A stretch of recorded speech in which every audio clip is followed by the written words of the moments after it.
Hello, in this video, you will learn how to use Proficonf to create and hold a webinar.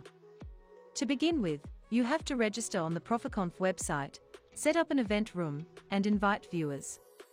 To create an account on Proficonf, click the Sign Up button in the upper right corner, enter your name and surname, email, and create a password, at least 6 characters. You can also log in using social networks.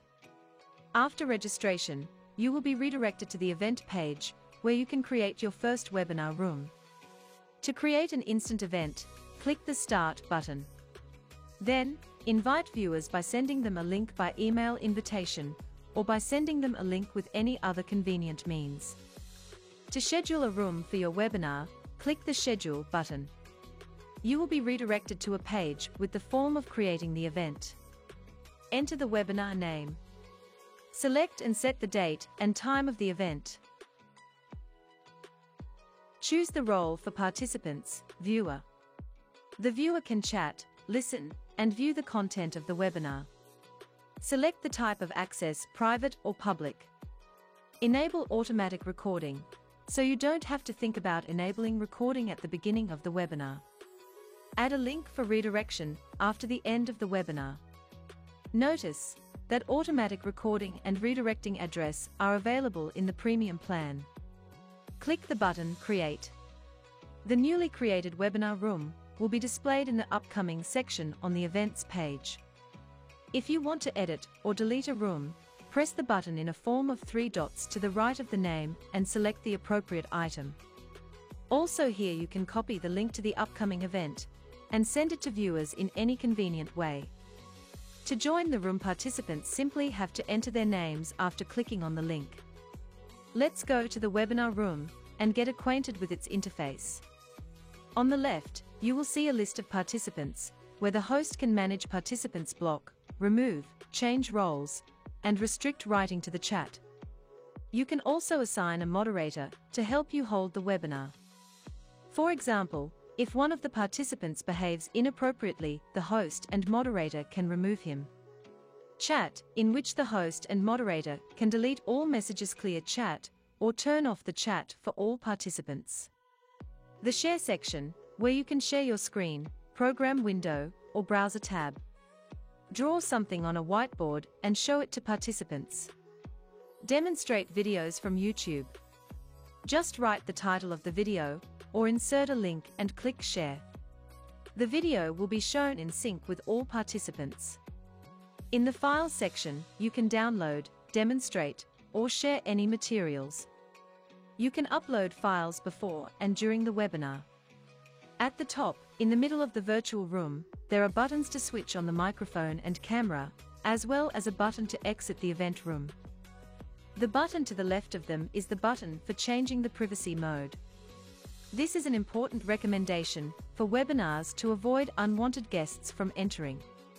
If a host chose an open event option while planning the webinar, he'll need to make the room private after the connection of all viewers. To do this, press the button in the form of a lock. If the lock is closed, the room is private, and the viewer needs to send a request to enter.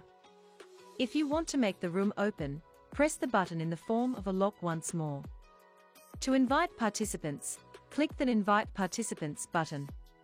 In the menu that opens, copy the link and send it to participants by any convenient means. Or click Invite in the section Invite by email.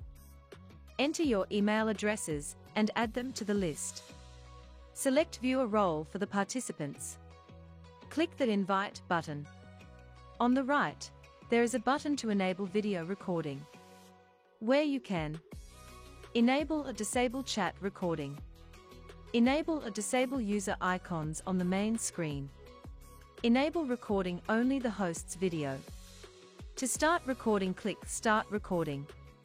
The right of the record is the button to activate live streams on YouTube, Facebook, Twitch, and Restream.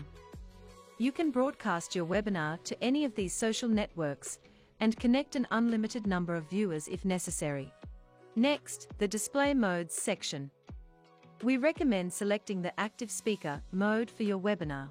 Active Speaker is the mode in which the active participant is displayed on the main screen. Up to 5 video thumbnails of the most active participants are displayed on the right. The active speaker is the one who is speaking at the moment. And at the very end, the button settings of the conference room. In the setup menu, you can select a camera and a microphone, set the quality of the transmitted signal, set access to the share section, and change the language. Currently, Proficonf provides interfaces in English, Russian, Portuguese, Brazilian, Spanish, and Italian. You can also get help from the support team in the virtual room. To exit the room, press the Leave button. The list of participants who took part in your webinar can be downloaded after the event has appeared in the Completed section. To the right of the event name, click the button in the form of 3 points. In the menu, select Download Participants. The list is downloaded in CSV table format, which contains the name, surname, and email. Please note, in order for the list of participants to be displayed by email, participants must be invited by email. Thanks for watching. Please subscribe to our channel and follow us on social media to see more updates.